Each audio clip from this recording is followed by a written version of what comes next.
Isang buwan na lang at muli na namang magbubukas ang bahay ni Kuya o Pinoy Big Brother. Ngayon pa lang nga ay inaabangan na ng viewers ang bagong generation of housemates ng Pinoy Big Brother Gen 11. Bago pa sila ipakilala ni Kuya, ay uunahin muna niyang ipakilala ang bagong member ng kanyang family.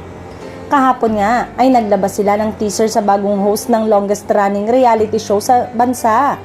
Say ng Pinoy Big Brother sa nasabing social media post, andyan na siya, may bago sa pamilya ni Kuya at malapit na natin siyang makilala.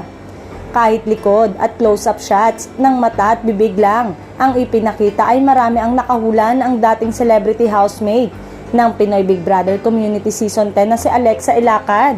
Sa sumunod na teaser post nila ay mapapakinggan ang boses nito at hindi nga makakaila na boses ito ni Alexa.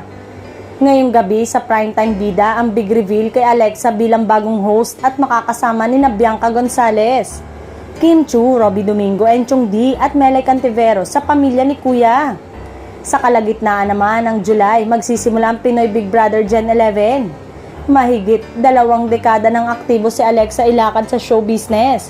Ayon sa dating child actress, ay hindi siya dumaan sa awkward stage kaya talagang magtutuloy-tuloy ang kanyang trabaho mula noon hanggang ngayon. Bukod sa pag-arte, pagkanta, ay gusto ring pagtuunan ng panahon ni Alexa ang pagiging host.